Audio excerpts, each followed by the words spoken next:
Hello guys. ஆக்சுவலாக பார்த்தீங்கன்னா morning வந்து ஒரு ஆர்ஆர்பி ரிலேட்டடான ஒரு வீடியோ போட்டிருந்தேன் நான். ஓகேங்களா? ஸோ அந்த வீடியோ பார்த்துட்டு கொஞ்சம் ஸ்டூடெண்ட்ஸ் வந்து என்ன கேட்டிருந்தீங்க அப்படின்னா, மேம் ஆக்சுவலாக நான் ஆர்ஆர்பிங்கிற வேகன்சி டீட்டெயில் இதெல்லாம் பார்த்துருக்கேன், பட் இது வரைக்கும் நான் அப்ளை பண்ணதில்லை மேம். ஸோ அதுக்கான கொஞ்சம் இன்ஃபர்மேஷன் மட்டும் எங்களுக்கு என்னங்கிறத சொல்லுங்கள். ஆக்சுவலாக நான் என்ன பண்ணியிருந்தேன்னா, ஆர்ஆர்பி அப்ளை பண்ண ஸ்டூடெண்ட்ஸ்க்கு குரூப் க்ரியேட் பண்ணி நம்ம ப்ரிப்ரேஷன் ஸ்டார்ட் பண்ணலாம் அப்படிங்கிற மாதிரி சொல்லியிருந்தேன். பட் இந்த நியூவாக இருக்கிற ஸ்டூடெண்ட்ஸ், அதாவது ஒன்லி இந்த டிஎன்பிஎஸ்சி மட்டும் படிக்கிறவங்க, தென் அதுக்கப்புறம் பார்த்தீங்கன்னா இப்போ டெக்னிக்கலுக்கே இப்போ தான் இந்த முனிசிபல் அட்மினிஸ்ட்ரேஷனுக்கு என்ட்ரு ஆயிருக்க நம்ம ஸ்டூடெண்ட்ஸ் வந்து என்ன கேட்டாங்கன்னா, ஆர்ஆர்பி பற்றியான இன்ஃபர்மேஷன் கொஞ்சம் கிளியராக சொல்லுங்கள் மேம் அப்படின்னு சொல்லியிருந்தீங்க. ஸோ அவங்களுக்கான வீடியோ தான் இது. ஸோ இந்த வீடியோவில் நான் A to Z ஆர்ஆர்பி பற்றியான டீட்டெயிலாக முதல்ல உங்களுக்கு சொல்லிடுறேன். ஓகே, தென் அதில் இருக்கக்கூடிய பெனிஃபிட் எல்லாமே சொல்லிடுறேன். தென் அதுக்கப்புறம் அப்ளை பண்ணுறதும் பண்ணாததும் உங்களோட விருப்பம். ஓகேங்களா? ஸோ ஃபஸ்ட்டு பார்த்தீங்கன்னா ஆர்ஆர்பி அப்படிங்கிறது ரயில்வே ரெக்ரூட்மெண்ட் போர்டு அப்படின்னு சொல்லுவாங்க. இது முழுக்க சென்ட்ரல் கவர்மெண்ட் ஜாப். ஓகேங்களா? அதாவது என்ன அப்படின்னா டோட்டலாக வந்து 21 ஜோன்ஸ் இருக்கும். ஸோ ஒவ்வொரு ஜோன்ஸ்லேருந்தும் என்ன அப்படின்னா வேகன்சி வந்து ஃபில் பண்ணுவாங்க. இதுதான் அதே மாதிரி இயர்லி ஒன்ஸ் நமக்கு என்ன அப்படின்னா நிறைய எக்ஸாம்ஸ் வந்து ஆர்ஆர்பியில் கண்டக்ட் பண்ணுவாங்க. ஸோ பர்டிகுலராக எலிஜிபிலிட்டி க்ரைட்டீரியா அப்படின்னு பார்த்தீங்க அப்படின்னா நீங்கள் வந்து மினிமம் குவாலிஃபிகேஷன் 10th, மேக்ஸிமம் நீங்கள் எம்இ பிஹெச்டி வரைக்கும் இருக்கலாம். இதில் டெக்னிக்கலும் இருக்குது, நான் டெக்னிக்கலும் இருக்குது. ஓகேங்களா? ஸோ இது ஆக்சுவலாக இது என்ன மென்ஷன் பண்ணியிருக்கேன்னா, சுத்தமாக ஆர்ஆர்பி பற்றியான டீட்டெயில் எதுவுமே தெரியாதவங்களுக்கு ஜஸ்ட்டு ஒரு தெரிஞ்சுக்கிறதுக்கான இன்ஃபர்மேஷன் நீங்கள் ரஃபாக கொடுத்துருக்கேன். உங்களுக்கு நான் எக்ஸ்பிளைன் பண்ணும்போது தெளிவாக புரியும். ஓகேவா? ஸோ இப்போ ஆர்ஆர்பியில் பார்த்தீங்க அப்படின்னா என்னென்ன எக்ஸாம்ஸ் இருக்குது அப்படின்னா, ஆக்சுவலாக இதை நான் கம்மியாக இங்கே மென்ஷன் பண்ணியிருக்கிறேன். இதை தாண்டி உங்களுக்கு நிறைய எக்ஸாம்ஸ் இருக்குது. ஸோ அப்படி பார்த்தீங்க அப்படின்னா என்னென்ன எக்ஸாம் அப்படின்னா என்டிபிசி அப்படின்னு சொல்லுவாங்க, அதாவது நான் டெக்னிக்கல் பாப்புலர் கேட்டகரி அப்படின்னு சொல்லுவாங்க. தென் அதுக்கு அடுத்தது ஏஎல்பி அப்படிங்கிறது நிறைய பேருக்கு தெரிஞ்சிருக்கும். ஏன்னா நோட்டிஃபிகேஷன் வந்து நமக்கு எப்போ வந்தது அப்படின்னா ஜான் மந்தில் தான் நமக்கு நோட்டிஃபிகேஷன் ரிலீஸ் பண்ணாங்க. ஸோ ஏஎல்பி பொறுத்த வரைக்கும் அசிஸ்டன்ட் லோகோ பைலட். ஓகேங்களா? ஸோ அதுக்கு ஆள் எடுப்பாங்க. தென் ஜேஇ அப்படின்னா அதுதான் அதாவது இன்ஜினியரிங் முடிச்சிருக்கிறோம், டெக்னிக்கல் படிக்கிறோம் தெரியுமா? ஸோ அவங்களுக்கு தான் ஜேஇ வந்து பெஸ்ட் ஒன். ஓகேங்களா? தென் அதுக்கு அடுத்தது குரூப் டி எல்லாம் இருக்குது. ஸோ இங்கே மென்ஷன் பண்ணியிருக்கிறது என்ன அப்படின்னா ஒவ்வொரு எக்ஸாமுக்கான மினிமம் குவாலிஃபிகேஷன் இங்கே மென்ஷன் பண்ணியிருக்கேன். ஏன் அப்படின்னா ஸ்டூடெண்ட்ஸோட டவுட் என்ன இருந்ததுன்னா, மேம் நான் டிப்ளமோ முடிச்சிருக்கேன், இந்த எக்ஸாமுக்கு எழுதலாமா? தென் அதே மாதிரி இந்த மாதிரி நிறைய டவுட்ஸ் இருந்தது. ஸோ அதனால தான் ஓவராலாக கொஞ்சம் பேர் கால் பண்ணியிருந்தீங்க, நான் கால் பிக் பண்ணலை. ஸோ இந்த வீடியோ வந்து உங்களுக்கு வந்து உங்களோட டவுட்டுக்கு வந்து கிளாரிஃபை பண்ணுற விதமாக இருக்கும் அப்படின்னு நான் நம்புகிறேன். இதை தவிர்த்து உங்களுக்கு டவுட் ஏதாவதுனாலும் கேளுங்க. ஓகேங்களா? ஸோ இப்போ நம்ம என்ன சொல்லியிருந்தோம் அப்படின்னா ஆர்ஆர்பிக்கு ப்ரிப்ரேஷன் ஸ்டார்ட் பண்ணுறதா சொல்லியிருந்தோம். ஓகேங்களா? இது அப்ளை பண்ண ஸ்டூடெண்ட்ஸுக்கு தெரியும், ஆல்ரெடி எழுதியிருப்பீங்க, லாஸ்ட் இயர் எக்ஸாம் எழுதியிருப்பீங்க, இப்போ அப்ளை பண்ணியிருப்பீங்க. ஸோ அவங்களுக்கு ப்ராப்ளம் இல்லை, படிச்சுட்டு இருப்பீங்க. ஸோ இப்போ நியூவாக பார்க்குறவங்க வந்து என்ன அப்படின்னா, இப்போ ஃபஸ்ட்டு பார்த்தீங்கன்னா இது வரைக்கும் என்னென்ன வந்திருக்கு, நம்ம எப்படி டிஎன்பிஎஸ்சியில் ஆனுவல் பிளானர் அப்படிங்கிற ஒன்று ரிலீஸ் பண்ணி அந்தந்த டேட்டுக்கு நமக்கு நோட்டிஃபிகேஷன் வேகன்சி எல்லாம் இன்ஃபார்ம் பண்ணி எக்ஸாம் வச்சு கண்டக்ட் பண்ணுறாங்களோ அதே மாதிரி தான் ஆர்ஆர்பிலையும் பண்ணுவாங்க. ஸோ அந்த விதத்தில் பார்த்தீங்கன்னா நம்ம இது வரைக்கும் ஆர்ஆர்பியில் என்னென்ன எக்ஸாம் வந்திருக்கு அப்படின்னா, ஆக்சுவலாக ஏஎல்பி வந்ததுமா. ஓகேங்களா? நம்ம அந்த முனிசிபல் அட்மினிஸ்ட்ரேஷன் எக்ஸாம் படிச்சுட்டு இருக்கும்போது ஏஎல்பி வந்தது. ஆனால் அது எப்போ அப்படின்னா ஜான் மந்தில் நோட்டிஃபிகேஷன் வந்து ஃபெப் மந்த்துக்குலாம் அப்ளிகேஷன் டேட்டு க்ளோஸ் ஆகிடுச்சு. உங்களுக்கு எக்ஸாம் டேட் என்ன சொல்லியிருக்காங்கன்னா ஜூலை அண்ட் ஆகஸ்ட் சொல்லியிருக்காங்க, அண்ட் செப்டம்பர் சொல்லியிருக்காங்க. இது என்ன மேம் இத்தனை மந்த்து சொல்லியிருக்காங்க அப்படின்னா, இது அப்படியே வெயிட் பண்ணுங்கள். ஜென்ரலாகவே ஆர்ஆர்பியை பொறுத்த வரைக்கும் ஓகேங்களா செலெக்ஷன் ப்ராசஸ் வந்து எப்படி இருக்கும் அப்படின்னா சென்ட்ரல் கவர்மெண்ட்டுக்கு கொஞ்சம் டிஃப்ரெண்ட்டாக இருக்கும். அதாவது எப்படி அப்படின்னா ஃபஸ்ட்டு வந்து ஒரு ஃபில்டரிங் டெஸ்ட் மாதிரி வைப்பாங்க. அதுதான் வந்து என்ன அப்படின்னா கம்ப்யூட்டர் பேஸ்டு டெஸ்ட் அப்படின்னு சொல்லுவாங்க. ஓகேங்களா? அதாவது ஜென்ரலாக அதாவது அதில் என்ன இருக்குன்னா aptitude, reasoning, GK, current affairs, then science, இது எல்லாமே கவர் ஆகும். ஓகேவா? பேசிக்காக சொல்கிறேன். ஏன்னா நமக்கு ஒவ்வொரு எக்ஸாமுக்கு கொஞ்சம் டிஃபர் ஆகும். ஆனால் ஆப்டிடியூட், ரீசனிங்கு, இங்கிலீஷு, கம்ப்யூட்டர்ஸ் இது எல்லாமே நீ டிஃபால்ட்டாக படிக்கிற மாதிரி தான் இருக்கும். ஓகேங்களா? ஸோ அதில் எந்த டவுட்டுமே இருக்காது.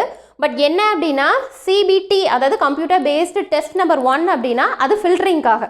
ஓகேங்களா? ஜஸ்ட்டு வந்து உன்னை என்ன பண்ணுவாங்கன்னா நிறைய பேர் எழுதுறவங்கள ஜஸ்ட்டு ஃபில்ட்ரு பண்ணி அடுத்த ஸ்டேஜுக்கு அனுப்புறது தான் சிபிடி. ஸோ இதில் ஸ்கோர் கன்சிடர் பண்ண மாட்டாங்க, அந்த ஃபில்டரிங் ப்ராசஸ்க்காக. இது வந்து ஸ்க்ரீனிங் டெஸ்ட். அதே மாதிரி சிபிடி 2ங்கிறதும் வந்து என்ன அப்படின்னா ஆக்சுவலாக இது ஸ்க்ரீனிங் டெஸ்ட்டு தான். ஓகே, இதில் தான் உனக்கு மார்க் கன்சிடர் பண்ணி தென் அதுக்கப்புறம் என்ன இருக்கும் அப்படின்னா டாக்குமெண்ட். இது ஜென்ரலாக ஒரு ஆர்ஆர்பி எக்ஸாம் எழுதுகிற அப்படின்னா ஜென்ரலாக உனக்கு எப்படி இருக்கும்னா first computer based test number 1 இருக்கும், அதை ஃபில்ட்ரு பண்ணி டெஸ்ட் நம்பர் 2க்கு அனுப்புவாங்க. தென் அதில் ஃபைனலைஸ் ஆகிட்டீங்க அப்படின்னா டாக்குமெண்ட் வெரிஃபிகேஷன் இருக்கும், அப்புறம் மெடிக்கல் எக்ஸாமினேஷன் இருக்கும். ஓகேங்களா. தென் அதுக்கப்புறம் ஃபைனல் வந்து என்ன அப்படின்னா உங்களோட ஜஸ்ட் உங்களை பர்சனல் இன்டர்வியூ கூப்பிட்டு போஸ்டிங் வந்து போட்டுருவாங்க. ஓகேவா. ஸோ இதில் ஆர்ஆர்பியை பொறுத்த வரைக்கும் ஃபஸ்ட்டு என்ன ப்ளஸ்ஸு என்ன மைனஸ் அப்படிங்கிறத நான் என்னை பொறுத்த வரைக்கும் நான் என்னோடய சைட்லேருந்து ரியலைஸ் பண்ணதை உங்கள்கிட்ட சொல்லிடுறேன். ப்ளஸ் அப்படின்னு பார்த்தீங்க அப்படின்னா சேலரி வைஸ் உங்களுக்கு வந்து எப்படி இருக்கும் அப்படின்னா ரொம்ப நல்ல சேலரியாக இருக்கும். ஏன் அப்படின்னா எடுத்தோடனே உங்களுக்கு ஸ்டார்டிங்கே வந்து இப்போ ஜேஇலாம் ப்ளேஸ் ஆனீங்க அப்படின்னா 55 கொடுப்பாங்க. ட்ரைனிங் பீரியட்லேயே உங்களுக்கு என்ன அப்படின்னா அரௌண்ட் 45 கிட்ட கொடுப்பாங்க. ட்ரைனிங் பீரியட் முடிஞ்சதுக்கப்புறம் சேலரி வந்து உங்களுக்கு 58 கிட்ட உங்களுக்கு போட்டிருக்காங்க. ஓகேங்களா. ஸோ அப்படி பார்த்தீங்க அப்படின்னா சேலரி வைஸ் வந்து ரொம்பவே நல்லாயிருக்கும். தென் அதுக்கப்புறம் பார்த்தீங்க அப்படின்னா நெகட்டிவ் அப்படின்னா இதில் மெயின் விஷயம் வந்து என்ன அப்படின்னா நெகட்டிவ் மார்க். ஏன்னா அதையும் ஸ்டூடெண்ட் கேட்டிருந்தீங்க டவுட்டாக, மேம் இதுக்கு நெகட்டிவ் மார்க் இருக்குல்ல எப்படி கிளியர் பண்ணுறது அப்படின்னு சொல்லி கேட்டிருந்தீங்க. ஸோ என்னோட அட்வைஸ் என்ன அப்படின்னா நீ ஒன்ஸ் கவர்மெண்ட் எக்ஸாம்னு இறங்கிட்ட அப்படின்னா ஸோ இதுதான் என்னோட டார்கெட், இதுதான் என்னோட கோல், நான் இதில் தான் கிளியர் பண்ணி போகிறேன் அப்படின்னா நீ இந்த நெகட்டிவ் மார்க்ஸு என்னென்ன கேட்குறாங்க அதெல்லாம் நீ பொருட்படுத்தக்கூடாது. அட் த சேம் டைம் இது central government job, state government, எனக்கு இது வராது அது வராது அப்படிலாம் நீ யோசிக்கவே கூடாது. ஓகேவா. ஏன் இதை சொல்கிறேன் அப்படின்னா ஈவன் இப்போ கொஞ்சம் பேர் இதுக்கு முன்னாடி என்ன பண்ணியிருப்பீங்க, டிஎன்பிஎஸ்சி எக்ஸாம்ஸ்க்கு நல்லா ப்ரிப்பேர் பண்ணியிருப்பீங்க. ஓகேங்களா. ஸோ அதில் உங்களுக்கு 70% இதில் கவர் ஆகிடும். ஃபார் எக்ஸாம்பிள் உன்னோட எய்ம் வந்து டிஎன்பிஎஸ்சி ஏஇயாக இருக்குன்னு சொல்லி நீ ப்ரிப்பேர் பண்ணிட்டு இருக்குன்னு வச்சுக்கோங்க. அதில் இருக்கக்கூடிய 70% வந்து நீங்கள் படிக்கிற மாதிரி தான் இருக்கும். அதை தான் இப்போ உங்களுக்கு இந்த வீடியோவில் நான் சொல்ல போகிறேன் நான். ஓகேவா. ஸோ அதனால் இதுதான் டார்கெட்டு, டிஆர்பி தான் டார்கெட், நான் அது மட்டும் தான் எழுதுவேன். ஸோ அந்த மாதிரி வச்சுக்காதீங்க. ஒன்ஸ் கவர்மெண்ட் எக்ஸாம்னு ஃபிக்ஸ் பண்ணிட்டீங்கன்னா அது சென்ட்ரலாக இருந்தாலும் ஓகே, ஸ்டேட்டாக இருந்தாலும் ஓகே. ஏன் அப்படின்னா சென்ட்ரல் கவர்மெண்ட்டை பொறுத்த வரைக்கும் உங்களுக்கு என்ன இருக்குன்னா நெகட்டிவ் மார்க்ஸ் இருக்கும். அதாவது ஒரு கொஷின் கரெக்டுனா 1 மார்க் கொடுப்பாங்க, தப்பு அப்படின்னா 1/3 அதாவது 0.3 கிட்ட உங்களுக்கு மார்க் வந்து டிடெக்ட் பண்ணுவாங்க. ஓகேங்களா. அதையும் சொல்லிடுறேன் நான்.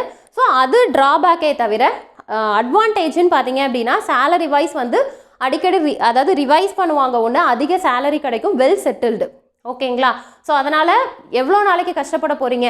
இன்னொரு ப்ளஸ் என்ன அப்படின்னா உங்களுக்கு டைம் டியூரேஷன் கொஞ்சம் அதிகமாகவே கொடுப்பாங்க. இப்போ ஏஇ அப்படின்னா 3 monthsக்குள்ளே உங்களுக்கு எக்ஸாம் வரும். ஒரே அட்டெம்ப்ட் மார்னிங் ஆஃப்டர்நூன் எழுதுகிற மாதிரி நீங்கள் கம்ப்ளீட் பண்ணிடுவீங்க. இப்போ நான் உங்களுக்கு என்ன சொல்லிட்டு இருக்கேன்னா ஸ்டேட் கவர்மெண்ட்டுக்கும் சென்ட்ரல் கவர்மெண்ட்டுக்கும் இல்லை டிஃப்ரென்ஸ் என்னன்னு. ஏன் அப்படின்னா இந்த இயரில் ஸ்டார்ட் பண்ணியிருப்பாங்களே. ஏன்னா எங்கிட்ட நிறைய பேர் என்னோட ஸ்டூடெண்ட்ஸ் நிறைய பேர் எப்படி அப்படின்னா இந்த இயரில் என்னோட சேனல் பார்த்து மேம் நான் அந்த மாதிரி ஹவுஸ் ஒய்ஃப் என்கிட்ட எனக்கு குழந்தை இருக்குது, என்னால் படிக்க முடியாது, பட் உங்களோட சேனல் உங்களோட அகாடமி எனக்கு ஹெல்ப்ஃபுல்லாக இருக்குது, ஸோ அதனால் உங்களை நான் ஃபாலோ பண்ணுறேங்கிற ஸ்டூடெண்ட்ஸுக்கு நான் சொல்லிகிட்டு இருக்கிறேன். ஏன்னா பாதி பேருக்கு என்னென்ன வேகன்சி இருக்குது, நம்மளால் என்னென்ன எழுத முடியுங்கிறதே நிறைய பேருக்கு தெரியாமல் இருக்கும். ஓகேங்களா. ஸோ அப்படி பார்த்தீங்கன்னா அடுத்து என்ன கேட்பீங்கன்னா ஏஜ் லிமிட்டு. ஓகே. ஜென்ரலாக பார்த்தீங்கன்னா 18. ஏன் அப்படின்னா உங்களுக்கு குவாலிஃபிகேஷன் 10th நான் உங்களுக்கு சொல்லியிருக்கிறேன். இங்கே மென்ஷன் பண்ணியிருக்கேன் பாருங்களேன். அதாவது என்டிபிசியாக இருந்ததுன்னா உனக்கு ஜஸ்ட் பேச்சுலர் டிகிரி போதும். பேச்சுலர் டிகிரி அப்படின்னா ஜஸ்ட் பிஎஸ்சி இந்த மாதிரி ஏதாவது ஒரு டிகிரி போதும். அதுவே லோகோ பைலட்டுக்கு ஜஸ்ட் வந்து அது 10th ஆர் டிப்ளமோ. ஓகேங்களா. ஸோ இது கம்ப்ளீட் பண்ணியிருந்தீங்கனாலே நீங்கள் தாராளமாக இதை அப்ளை பண்ணிக்கலாம். ஜேஇக்குமே வந்து என்ன அப்படின்னா மினிமம் குவாலிஃபிகேஷன் டிப்ளமோ, அதுக்கப்புறம் நீங்கள் என்னது பிஇ முடிச்சவங்க கூட அப்ளை பண்ணிக்கலாம். அதே மாதிரி நம்ம பிஇயில் இருக்கக்கூடிய அத்தனை டிபார்ட்மெண்ட்ஸுக்குமே அங்கே உங்கள் வேகன்சி மென்ஷன் பண்ணுவாங்க. ஓகேங்களா. ஸோ அதனால் இது அதுவும் இசிஇ முடித்தவங்களுக்கு ஒரு நல்ல ஆப்பர்ச்சுனிட்டி. ஏன் அப்படின்னா இசிஇ அப்படிங்கிற பொறுத்த வரைக்கும் நமக்கு எந்த இடத்துலையுமே டைரக்ட் வேகன்சி இருக்காது. ஓகேங்களா. நம்ம எதுக்கு அண்டரில் வருவோம் அப்படின்னா எலக்ட்ரிக்கலுக்கு அண்டரில். அதுலேயுமே நமக்கு எப்படி கொடுத்துருப்பாங்க அப்படின்னா 1:3 அப்படிங்கிற ரேஷியோவில் தான் கொடுத்துருப்பாங்க. அதாவது 70 வேகன்சி ட்ரிபிள்இக்கு போகுதுன்னா 30 வேகன்சி தான் இசிக்கு வரும். ஓகேங்களா. ஸோ அந்த இடத்துல நீங்கள் நல்லா படிச்சிருந்தா கூட வேகன்சி வைஸ் கம்மியாக இருக்கும்போது நம்ம போஸ்டிங் வாங்குறது. அதுக்கடுத்து கேட்டகரியெல்லாம் இருக்குது. கேட்டகரியெல்லாம் ஓவர் கம் பண்ணி வந்து தான் நம்ம போஸ்டிங் வாங்கணும். ஓகேங்களா. பட் இதில் வந்து பார்த்தீங்க அப்படின்னா ஜேஇயில் வந்து இசிக்கு பர்டிகுலராக வேகன்சி இருக்குங்கிறதுனால அது ஒரு நல்ல வேகன்சி. ஓகேவா. ஸோ அதுக்கு நீ வந்து என்னது மினிமம் டிப்ளமோ இல்லை அப்படின்னா பிஇயும் கம்ப்ளீட் பண்ணியிருக்கலாம். அடுத்து குரூப் டி எல்லாம் பார்த்தீங்க அப்படின்னா அது ஐடிஐ முடிச்சவங்க 10th ஆர் ஐடிஐ கம்ப்ளீட் பண்ணவங்க. ஓகே. ஸோ இப்போ பார்த்தீங்கன்னா நான் இப்போ என்ன சொல்லிட்டேன்னா ஆர்ஆர்பியில் என்ன ப்ளஸ் இருக்குது மைனஸ் இருக்குது அப்படிங்கிறத சொல்லிட்டேன். ஸோ இன்னொரு விஷயம் ஸ்டூடெண்ட் கேட்ட டவுட்டு, மேம் இப்போ ஸ்டேட் கவர்மெண்ட்னா நம்ம தமிழ்நாடுக்குள்ளே கவர் பண்ணுவோம், பட் சென்ட்ரல் கவர்மெண்ட்டுங்கும் போது அதர் ஸ்டேட் உள்ளே வந்துருவாங்க. அப்படி கிடையாதுமா. ஜேஇ எல்லாம் பார்த்தீங்க அப்படின்னா உங்களுக்கு ஜோன் நான் ஏற்கனவே சொன்னல டோட்டலாக 21 ஜோன் இருக்குன்னு. ஸோ அப்படி பார்த்தீங்கன்னா நம்மளோட காம்படிஷன் பார்த்தீங்கன்னா ஜோன் காம்படிஷனாக தான் இருக்கும். ஸோ அதனால் நம்ம ஜோன் பார்த்தீங்க அப்படின்னா சென்னை அண்ட் திருவனந்தபுரம் இது ரெண்டும் தான் கவர் ஆகும். ஸோ இதில் இருக்கக்கூடியதோட தான் நம்ம காம்படிட் பண்ணுற மாதிரி இருக்கும். ஸோ அதனால் நீ ரொம்ப எக்ஸ்ட்ரீம் லெவலுக்குலாம் யோசிக்க வேணாம். நான் என்ன சொல்கிறேன்னா படிக்கிறத நல்லா படிங்க, எஃபோர்ட் போடுறத 200% எஃபோர்ட் போடுங்க. எதிர்பார்க்குறத எதிர்பார்க்கவே பார்க்காதீங்க. அதாவது 200% எஃபோர்ட் போடு, அட் த சேம் டைம் கிடைக்குமோ கிடைக்காதோ அடுத்தது போயிடலாம் அப்படின்னு மாறிடுங்க. ஓகேங்களா? 200 நீங்கள் எஃபோர்ட் போடுறதே 50% எஃபோர்ட் போடுறீங்க, ஆனால் எதிர்பார்க்குறது பார்த்தீங்க அப்படின்னா 500% எதிர்பார்க்குறீங்க. இந்த இது கிடச்சிருமா, அந்த இது கிடச்சிருமா. ஸோ அந்த எக்ஸ்பெக்டேஷனே வேண்டாம். ஓகேங்களா? அதாவது நீ பிளேஸ் ஆகிற வரைக்குமே டார்கெட் வந்து எதுவாக இருக்கணும் அப்படின்னா எஃபோர்ட் போடுறதுல மட்டும்தான் இருக்கணும். ஓகேங்களா? இவ்வளோ தூரம் எஃபோர்ட் போட்டேன், இது வந்து என்னோட டார்கெட், இது முடிஞ்சிடுச்சு, அடுத்த டார்கெட் எங்கே மூவ் ஆகலாம், அடுத்தது எப்படி எழுதலாம் அப்படிங்கிறத பிளான் பண்ணிக்கோங்க. ஓகேவா? ஸோ அப்படி பார்த்தா இந்த நெகட்டிவ் மார்க்லாம் தப்பானா தானே உங்களுக்கு நெகட்டிவ் மார்க் வரும். தப்பாக ஆகாத அளவுக்கு எழுதலாமே, கொஷின் கரெக்டாக எழுதுகிற அளவுக்கு பண்ணலாமே. இதில் ஒரு இம்பார்ட்டன்ட் ப்ளஸ் என்ன அப்படின்னா உங்களுக்கு ஜேஇ வந்து கொஷின்ஸ் ரொம்ப ஈஸியாக இருக்குமா. இப்போ என்னோட ஸ்டூடெண்ட்ஸே ஸ்டார்டிங் படிக்கிறோம் மேம் அப்படின்னா அவங்கக்கிட்ட நான் சொல்கிற விஷயம் அதுவாக தான் இருக்கும். நீ இப்போ தான் உன்னோட கெரியரை ஸ்டார்ட் பண்ணுற, இப்போ தான் நீ காம்படிட்டிவ் எக்ஸாம் ப்ரிப்பேர் பண்ணுற அப்படின்னா புக்ஸை படிச்சுட்டு நான் அடுத்தது சொல்கிற கொஷின்ஸே பார்த்தீங்கன்னா ஆர்ஆர்பி எஸ்எஸ்சி கொஷின்ஸ் வந்து கம்ப்ளீட் பண்ணுங்க அப்படின்னு சொல்லுவேன். ஆக்சுவலாக இதிலே வந்து எஸ்எஸ்சி ஜேஇ இதில் போட்டு கன்ஃபியூஸ் பண்ணிக்கக்கூடாது. இது வந்து ஆர்ஆர்பி ஜேஇ, அதே மாதிரி எஸ்எஸ்சி ஜேஇயும் வந்து இயர்லி ஒன்ஸ் கண்டக்ட் பண்ணுவாங்க. ஓகேங்களா? அது செப்பரேட் ஜோன், அதை விட்டுருங்க. ஆனால் ரெண்டுமே வந்து என்னது ஜூனியர் இன்ஜினியர் தான். ஓகேங்களா? ஸோ அதனால் ஜூனியர் இன்ஜினியர் அப்படிங்கிறதுனால பேசிக் குவாலிஃபிகேஷன் டிப்ளமோ இருக்கணும், இல்லைனா இன்ஜினியரிங் இருக்கணும்.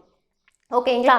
ஸோ அதனால் இதை நான் எதுக்கு சொல்ல வரேன் அப்படின்னா படிக்கிறத வந்து எதையுமே யோசிக்காமல் படிங்க. ஓகே, நெகட்டிவ் மார்க் இருக்குது நம்மளால் கிளியர் பண்ண முடியுமா அப்படிலாம் நினைக்க வேணாம். கொஷின்ஸ் ரொம்ப ஈஸியாக இருக்கும். நான் சொல்கிறது உங்களால் பிலீவ் பண்ண முடியலன்னா இப்போ ஆல்ரெடி முடிச்சிருப்பீங்கல்ல, இப்போ இந்த எக்ஸாமுக்கு முடிச்சிருப்பீங்கல்ல, ஸோ ஏதாவது ஒரு ப்ரீவியஸ் இயர் எடுத்து கொஷின்ஸ் எடுத்து பாருங்கள், ரொம்பவே ஈஸியாக இருக்கும். இன்னொரு விஷயம் மேம், மேக்ஸ், ஏன்னா நான் எதுக்காக சொல்ல வரேன்னா ஒரு பர்டிகுலர் பீப்புளுக்கு மேக்ஸ் நல்லா வரும், ஆப்டிடியூட் ரீசனிங் நல்லா போடுவீங்க. கரண்ட் அஃபேர்ஸ் அப்படிங்கிறதெல்லாம் ஜென்ரலாக இந்த அதாவது இந்த மந்தில் என்ன இருக்கோ அந்த இன்ஃபர்மேஷனை கேதர் பண்ணால் அதெல்லாமே கவர் பண்ணிடலாம். ஸோ அப்படி இருக்கிறவங்க தாராளமாக நீங்கள் ஆர்ஆர்பிக்கு ட்ரை பண்ணலாம். ஆர்ஆர்பிக்குன்னு இல்லை, central government exam. Central government என்ன, பேங்கிங் எக்ஸாம். ஸோ நான் பொதுவாகவே அப்படி தான் சொல்லுவேன், உனக்கு மேக்ஸ் நல்லா வருதா, ஸோ அதனால் நீ சென்ட்ரல் கவர்மெண்ட் எக்ஸாமுக்கு ப்ரிப்பேர் பண்ணு. ஸ்டேட் கவர்மெண்ட்டை பொறுத்த வரைக்கும் தியரிட்டிக்கல் கண்டென்ட் அதிகம் படிக்கிற மாதிரி இருக்கும், அதிகம் மெமரைஸ் பண்ணுற மாதிரி இருக்கும், அதிக ஞாபகம் வச்சுக்கிற மாதிரி இருக்கும். ஓகேங்களா? ஸோ மற்றவனை பார்க்காம உன்னோட கெப்பாசிட்டி என்ன, நீ எதில் ஸ்ட்ராங்காக இருக்க, நீ எதில் வீக்காக இருக்க, அதை மட்டும் பார்த்து நீங்கள் என்ன பண்ணுங்கள் அப்படின்னா உங்களோட ஃபீல்டை சூஸ் பண்ணுங்கள். ஓகேங்களா? நான் என்ன சொல்கிறேன்னு புரியுதா? மேம், என் சித்தி பையன் வந்து பேங்கிங் படிக்கிறான் மேம், அதனால் நான் பேங்கிங் போகிறேன். சரிப்பா, உனக்கு மேக்ஸ் எனக்கு சுத்தமாக வராது மேம். ஸோ இந்த மாதிரிலாம் இருந்தீங்க அப்படின்னா அந்த பையன் படித்து பிளேஸ் ஆகிடுவான், நீ அங்கேயே இருந்துட்டு 2 வருஷத்துக்கு அப்புறம், ஏன்னா இந்த மாதிரிலாம் இருக்கிறாங்க, நான் இல்லாததை சொல்லலை.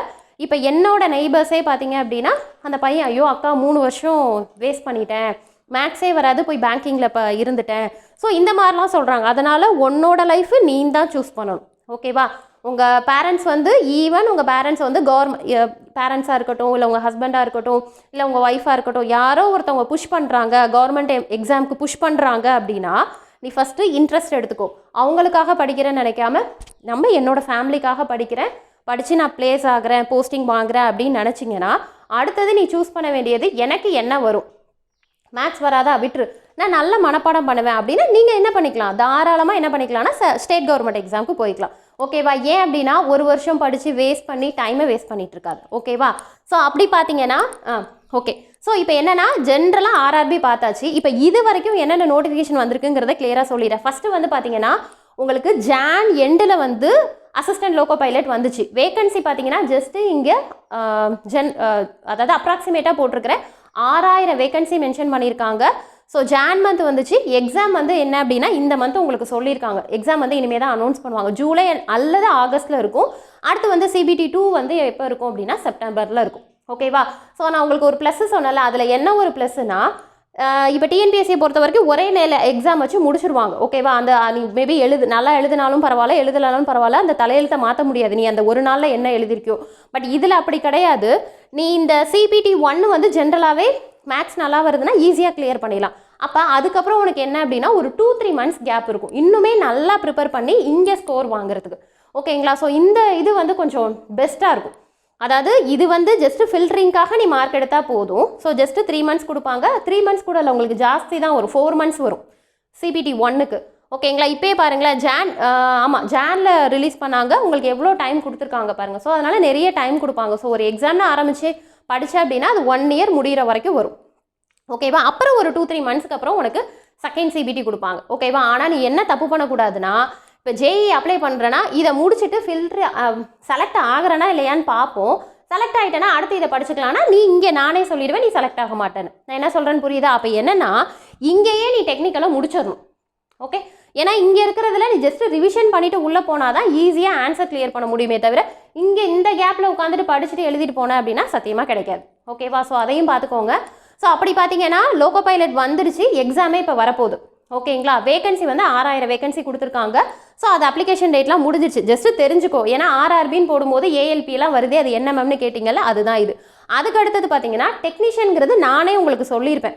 நம்மளோட சேனல் தொடர்ந்து ஃபாலோ பண்ணிங்கன்னா நான் உங்களுக்கு சொல்லியிருப்பேன். அந்த முனிசிபல் அட்மினிஸ்ட்ரேஷன் எக்ஸாம் ப்ரிப்பேர் பண்ணிட்டு இருக்கும்போதுமா இந்த வேகன்சி வருதுமா, இதை பார்த்து வச்சுக்கோங்க, அப்ளை பண்ணி வச்சுக்கோங்க, இது முடிச்சதுக்கப்புறம் அடுத்தது நான் அதை தான் ஸ்டார்ட் பண்ணுவேன் அப்படிங்கிற மாதிரி உங்களுக்கு சொல்லியிருப்பேன். ஓகேவா?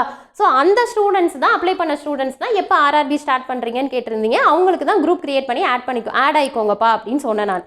ஓகேவா? ஸோ அப்படி பார்த்தா நமக்கு டெக்னீஷியன் வந்து நமக்கு எப்போ வந்ததுன்னா மார்ச் ஆர் ஏப்ரலில் வந்துச்சு நோட்டிஃபிகேஷன் வந்து. ஆமாம், ஏப்ரலில் வந்து மே வரைக்கும் அப்ளிகேஷன் டேட் இருந்துச்சு. ஸோ எக்ஸாம் இன்னும் அவங்க அனௌன்ஸ் பண்ணலை. இந்த டெக்னீஷியனில் என்ன கொடுத்துருந்தாங்கன்னா டோட்டலாக 9000 வேகன்சி கொடுத்துருந்தாங்க. ஓகேவா? வேகன்சி எல்லாமே பல்காக தான் இருக்கும். அதை வந்து நமக்கு ஜோன் வைஸ் பிரிப்பாங்க. அதிலே சேஃப்டி ஜோன் இதெல்லாம் நிறைய இருக்குது. ஓகேவா? நோட்டிஃபிகேஷன் பார்த்தா தெரியும். ஓகே, ஸோ டோட்டலாக 9000 வேகன்சி. இன்னொரு விஷயம், இந்த ஆர்ஆர்பியை பொறுத்த வரைக்கும் வேகன்சி இன்க்ரீஸ் தான் ஆகுமே தவிர டிக்ரீஸ் ஆகாது. ஸோ ஜஸ்ட்டு பார்த்து மட்டும் வச்சுக்கோங்க இவ்வளோ வேகன்சின்னு. ஆனால் அதை தாண்டி வேகன்சி நமக்கு அதிகமாக தான் வரும். ஸோ அப்படி பார்த்தோன்னா டெக்னீஷியனில் என்ன கிரேடுக்கு கொடுத்துருந்தாங்கன்னா கிரேடு 1 and 3க்கு உங்களுக்கு நமக்கு என்ன கொடுத்துருந்தாங்கன்னா நோட்டிஃபிகேஷன் ரிலீஸ் பண்ணியிருந்தாங்க.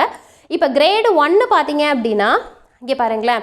ஸோ கிரேடு 1ல் வந்து ஆக்சுவலாக அதாவது மார்ச் மந்த் நோட்டிஃபிகேஷன் வந்தது, அக்டோபர் மந்த் உங்களுக்கு எக்ஸாம் இருக்கும். நவம்பர் ஆர் அக்டோபரில் வந்து உங்களுக்கு எக்ஸாம் இருக்கும். இது வந்து அப்ளை பண்ண ஸ்டூடெண்ட்ஸுக்கு சொல்கிறேம்மா. ஓகேங்களா? ஸோ அப்ளை பண்ணியிருப்பீங்க. இங்கே வந்து நான் என்ன மென்ஷன் பண்ணியிருக்கேன்னா கிரேடு 1 என்ன கம்ப்ளீட் பண்ணணும், கிரேடு 3க்கான சப்ஜெக்ட் வைஸ் இது வந்து இங்கே மென்ஷன் பண்ணியிருக்கேன். ஓகேங்களா? ஸோ டோட்டலாக வந்து 100 கொஷின், ஒவ்வொரு கொஷினுக்கு 1 மார்க்கு, அதனால் 100 மார்க்ஸு. டைமிங் பார்த்தீங்கன்னா 1.5 hours 90 minutes. ஓகேவா? ஸோ இதில் என்ன டிஃப்ரென்ஸ்னா கிரேடு 1ஆக இருந்ததுன்னா இந்தந்த சப்ஜெக்ட் கம்ப்ளீட் பண்ணணும், கிரேடு 3ஆக இருந்ததுன்னா இந்தந்த சப்ஜெக்ட் கம்ப்ளீட் பண்ணணும். டெக்னீஷியனை பொறுத்த வரைக்கும் ஜஸ்ட்டு CBT 1 மட்டும் தான் இருக்கும். அதாவது இந்த டெஸ்ட்லேருந்து டேரெக்டாக வந்து என்னது செலெக்ஷன் ப்ராசஸ்க்கு போயிடுவாங்க. ஏன்னா டெக்னீஷியன் தானே. ஸோ அதனால் என்ன அப்படின்னா உங்களுக்கு நெக்ஸ்ட் இது மூவ் ஆகிப்பாங்க. ஸோ அப்போ அதாவது கிரேடு 1க்கு அப்ளை பண்ணவங்க இது ஏஜ் லிமிட் பார்த்தீங்க அப்படின்னா 18ல் ஸ்டார்ட் ஆகும். அதே மாதிரி 33 கிரேடு 1க்கு மட்டும் 36. இதெல்லாமே நான் உங்களுக்கு சொல்லியிருப்பேன், அந்த ஷார்ட்ஸ்லேயே சொல்லியிருப்பேன். ஸோ இது வந்து 36 வரைக்கும் அப்ளை பண்ணிக்கலாம், இது வந்து 33 ஏஜ் வரைக்கும் அப்ளை பண்ணிக்கலாம். அதுக்கப்புறம் நம்ம எப்போதும் போல் நமக்கு எஸ்சிக்கு வந்து என்னது 5 years ரிலாக்ஸேஷன் இருக்கும்ல, அதே மாதிரி பிசிக்கு 3 years. அதை தாண்டி பார்த்தீங்கன்னா இப்போ இந்த கொரோனா லாக்டவுனில் 2 years இன்னுமே 33ங்கிற இடத்துல 35 வைப்பாங்கன்னு நினைக்கிறேன். இது வந்து ஜேஇ நோட்டிஃபிகேஷன் வந்தால் தான் தெரியும். ஓகேங்களா? ஸோ அப்படி பார்த்தீங்க அப்படின்னா கிரேடு 1க்கான சப்ஜெக்ட் என்னென்ன சப்ஜெக்ட்னா ஜிகே படிக்கணும், ஆப்டிடியூட் ரீசனிங்கு, கம்ப்யூட்டர் அப்ளிகேஷன், தென் அப்புறம் maths, basic science and engineering. ஓகேவா?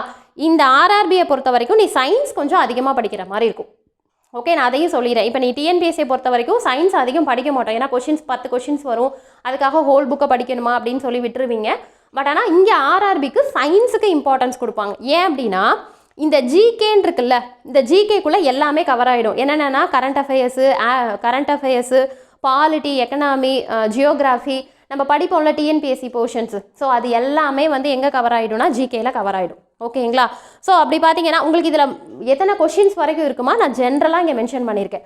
ஓகே, கிரேடு 3னா ஜஸ்ட்டு ஆப்டிடியூடு, ரீசனிங்கு, மேக்ஸ்னால் பயப்பட வேணாம்ப்பா, ஜஸ்ட்டு ஆப்டிடியூட் தான் இருக்கும். அதுலேயும் பார்த்தோன்னா டிஎன்பிஎஸ்சிக்கு படித்த ஆப்டிடியூட் ஃபுல்லாகவே கவர் ஆகிடும். அதை தாண்டி இந்த வென் டயக்ராம் இதெல்லாம் கொஞ்சம் அடிஷ்னலாக படிக்கிற மாதிரி இருக்கும், அவ்வளோதான்.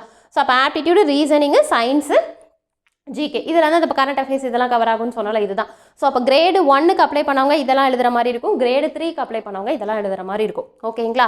ஸோ இப்போ இது வரைக்கும் நான் என்ன சொன்னேன்னா ஆர்ஆர்பியில் என்னென்ன வந்திருக்குன்னா ஏஎல்பி நோட்டிஃபிகேஷன் வந்து முடிஞ்சிடுச்சு, அதை அப்ளை பண்ண முடியாது, எக்ஸாமே இந்த மந்த் வந்துடும்.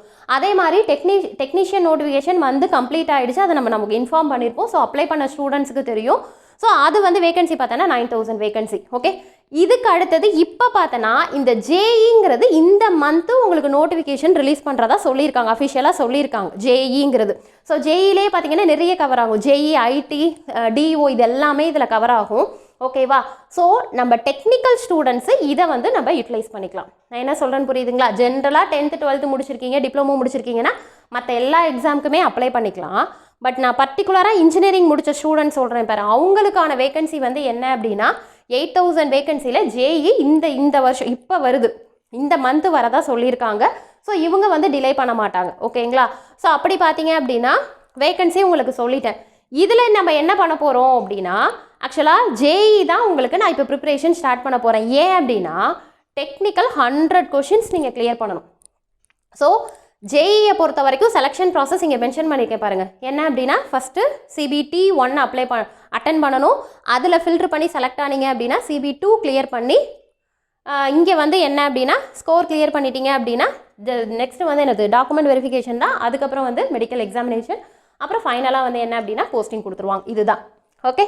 ஸோ அப்போ இதில் பார்த்தீங்க அப்படின்னா CBT 1 என்னென்ன எழுதுவீங்க அப்படின்னா அது என்னது 1.5 மணி நேரம். ஓகேவா? 90 மினிட்ஸு, டோட்டலாக 100 கொஷின்ஸு 100 மார்க்ஸு. என்னென்ன சிலபஸ்ன்னு பார்த்தீங்கன்னா மேக்ஸுங்கிறது ஒன்றும் இல்லைப்பா, வெறும் ஆப்டிடியூட்.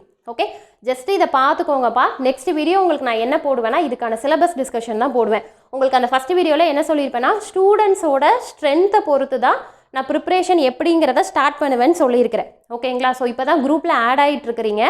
ஓகேவா? ஸோ மேம் நான் டெக்னீஷியன் அப்ளை பண்ண விட்டுட்டேன் மேம். ஏன்னா இப்போ இவங்க அப்ளை பண்ணவங்களுக்கு என்ன ப்ளஸ்னா அட் அ டைமில் நீ இதையும் படிச்சுக்கலாம் இதையும் படிச்சுக்கலாம். ஏன்னா எல்லாமே நியரஸ்ட்டு நீ என்னது இதெல்லாம் படிக்கிற மாதிரி தான் இருக்கும்.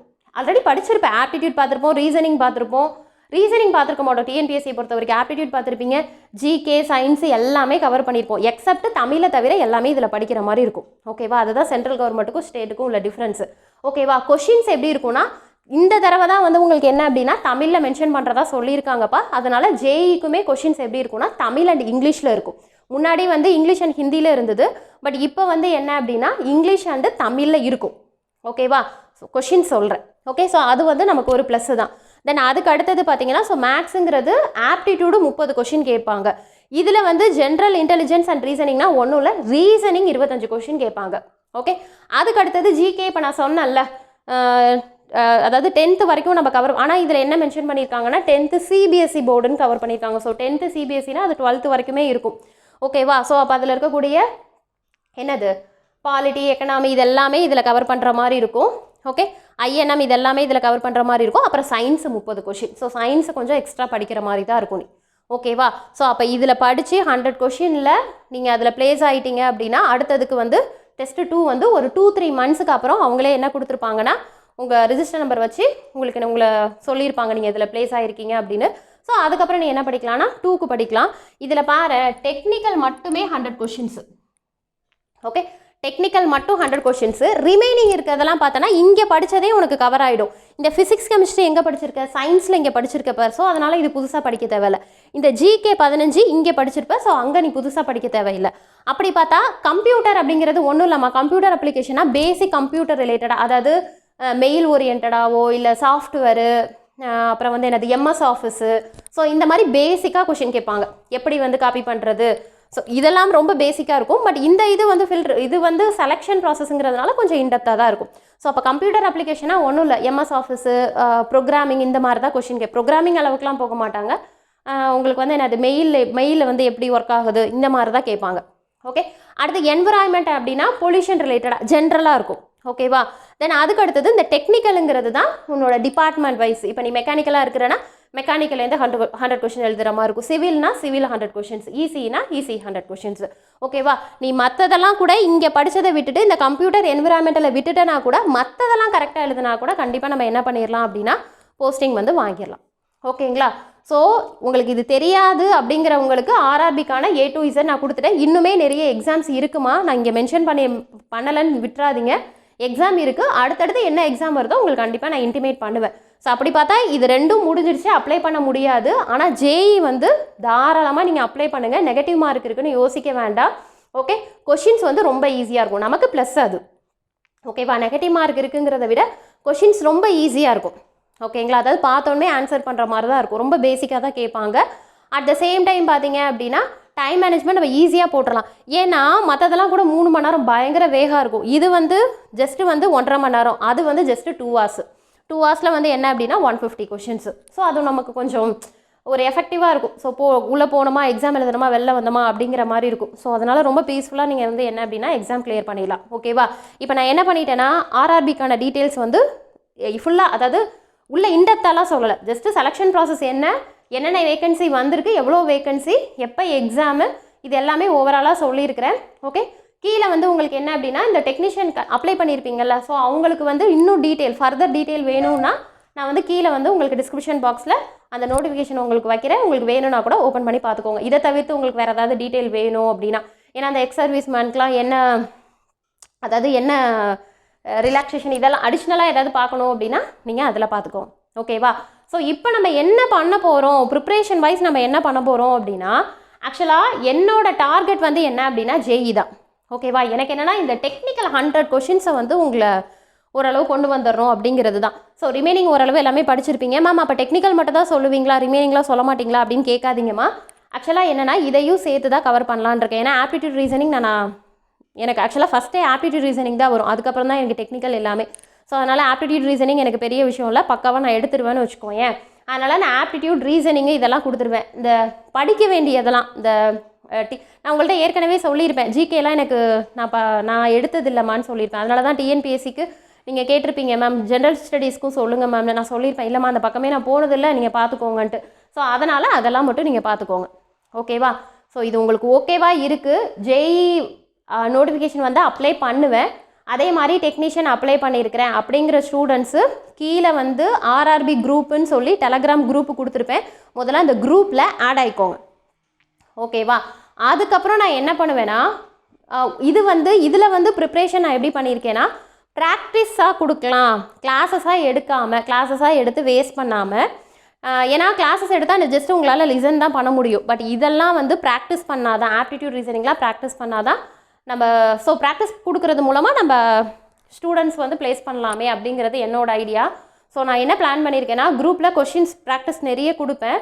யார் ஆக்டிவாக இருக்கீங்க, யார் ஆன்சர் பண்ணுறீங்களோ அவங்கள அப்படியே ஃபில்ட்ரு பண்ணிவிட்டு அவங்களுக்கு தனியாக நான் வந்து செல்ஃபாக வந்து கைடன்ஸ் பண்ணலான் இருக்கிறேன். ஓகேங்களா? ஸோ அதனால் எல்லாமே உங்கள் கையில் தான் இருக்குது. ஸோ நெக்ஸ்ட் வீடியோவில் நான் உங்களுக்கு என்ன எக்ஸ்பிளைன் பண்ணுறேன்னா, இது ரிலேட்டடான சிலபஸை எக்ஸ்பிளைன் பண்ணுறேன். நல்லா புரிஞ்சுக்கோ. நான் எக்ஸ்பிளைன் பண்ண போகிறது ப்ரிப்ரேஷன் பார்த்தீங்க அப்படின்னா ஜேஇக்குரிய ப்ரிப்ரேஷன் தான் நம்ம கொடுக்க போகிறோம். ஓகேவா? டெக்னிக்கல் ஒரு 70%, ரிமைனிங் இருக்கக்கூடியது 30% நான் கொடுக்குறேன், சொல்லிடுறேன். ஓகேவா? என்னென்ன முடியாதோ உங்ககிட்ட சொல்லிடுவேன், அதை படிச்சுக்கோங்க. ஓகேவா? இதில் என்னென்ன கவர் ஆகுதோ, ஏன்னா இது அப்ளை பண்ணியிருப்பீங்கல்ல மேம், இது நாங்கள் அப்ளை பண்ணியிருக்கோம், இதுக்கு நீங்கள் ப்ரிப்ரேஷன் எதுவும் கொடுக்கலையான்னு கேட்பீங்கல்ல. ஸோ எல்லாத்துக்கும் காமனாக தான் நான் என்ன பண்ணுறேன், இது ரெண்டுத்துக்கும் என்ன காமனாக இருக்கும். ஏன்னா ஆப்டிடியூடு, ரீசனிங்கு, சயின்ஸு நீங்கள் படிச்சுக்கிற மாதிரி இருக்கும், ஜிகே படிக்கிற மாதிரி இருக்கும். அப்படி பார்த்தா ஆப்டிடியூட் ரீசனிங் நான் உங்களுக்கு எடுத்து கொடுத்துட்றேன். ஓகேவா? ஸோ இதெல்லாமே நான் உங்களுக்கு கவர் பண்ணிடுவேன். ஸோ அதனால் குரூப் கொடுத்துருக்காங்கன்னு சும்மா ஏனோ தானே ஆட் ஆகாதீங்க. அப்ளை பண்ணவங்க, அப்ளை பண்ண போகிறவங்க. ஓகேவா? அதனால் அவங்க மட்டும் ஆட் ஆகிக்கோங்க. ஏன்னா சம்ஸ் நிறைய கொடுக்குற மாதிரி இருக்கும். இது ஆன்சர் பண்ணாதவங்கள நானே ரிமூவ் பண்ணிடுவேன். போன தடவை மாதிரிலாம் இருக்காதுமா, இந்த தடவை வேறு மாதிரி இருக்கும். ஓகேவா? அதனால தான் சொல்கிறேன், தேவையில்லாமல் ஆட் ஆகிக்காதீங்க. இது அப்ளை பண்ண போகிறேன், டார்கெட்டாக வச்சு படிக்க போகிறேன் மேம் அப்படிங்கிறவங்க மட்டும் ஆட் ஆகிக்கும். ஓகேங்களா? ஓரளவு ஆர்ஆர்பி A to Z எல்லாமே எக்ஸ்பிளைன் பண்ணிட்டேன். இதை தவிர்த்து வேறு ஏதாவது டவுட் இருக்குது அப்படின்னா கீழே கமெண்டில் கேளுங்க. Okay, thank you.